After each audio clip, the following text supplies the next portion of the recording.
I'm Gordon Dick and I'm the quarry manager here at Waddington Fell Quarry. The quarry's been operating now for several years under Aggregate Industries banner. We're a dimensional stone quarry as well as a sand quarry, so we operate with maintenance staff for the quarry in operation, as well as primary and secondary crushing, and a bank of stonemasons and sawing process. I work for Aggregate Industries as a stonemason, and basically it's carving things out of stone using power tools. I use the 9-inch grinder, 9-inch circular saw, 5-inch grinder, 4.5-inch grinder, and the air hammer, air chisel. Across the quarry and industry, most sites are almost exactly identical. We all operate production staff and we all operate maintenance staff, and once you take everything as a leveller, there's not a lot of difference between one quarry to another. Most of the quarries across the UK will be using exactly the same hand tools and exposing their operators to the same level of hand-arm vibration risk. We've become increasingly aware of the issues with hand-arm vibration on site in terms of maintenance and also for the stonemasons as well, with high exposure on both roles. Not only our stonemasons but also the quarry operators are also exposed to that hand-arm vibration in terms of the impact chisels and grinders, and we'd see high levels, especially in impact chisels, raking up to 400 points in a day. At first you don't feel any vibration.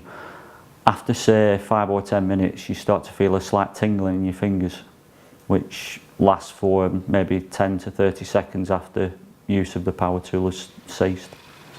But I am regularly monitored for hand-arm vibration and I have regular screening. It's only in the last 5, 6, 7 years maybe that we did start monitoring it with a sheet of paper and a stopwatch.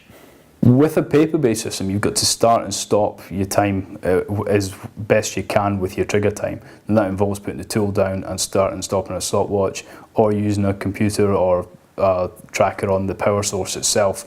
But you've also got to record and verify your own results, which is incredibly open to fraud. So you could have whatever result you feel you want for that shift. You didn't know you was getting anywhere near your points until at the earliest the day after, so you'd know real record of it. We've been running HAVMETER now for about 18 months, and directly after the implementation of the HAVMETER system we saw a 25% reduction in our points values due to the trigger time on the tools. This was purely down to the stonemason trying to start and stop his clock watch rather than having to just monitor it on his HAVMETER. It was a leap forward, both in ease and time saving as well. As more time was spent actually doing the job. The biggest impact that we've seen with the use of HAVMETER is the direct impact on our time and the saving that we've had at management level and processing the hand-arm vibration figures, and that's given us a massive saving in ability and time across the board. With approximately a dozen workers on site, it was taking us between 10 and 15 minutes to process on a daily basis the paper-based system. Now it takes us between 10 and 15 minutes on a monthly basis for the HAVMETER.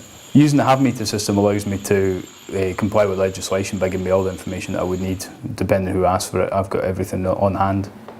The companion software allows us to track the information on the tool usage and also allows us to track the deterioration and the vibration on the tool as well.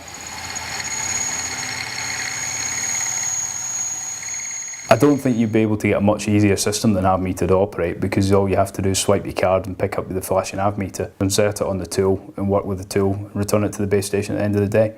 All our operators picked it up within 5 to 10 minutes of being trained at the toolbox talks. It's made my life a lot easier, it really has. I don't have to think about it, and I don't have to spend time stopping and starting a stopwatch, to be honest. It's just a case of removing it from one tool, placing it on the next and remembering to do that. Within Aggregate Industries we are operating a paper system, but the best practice is by far the HAVMETER, which is now taken off across some of the bigger sites and the more complex operations.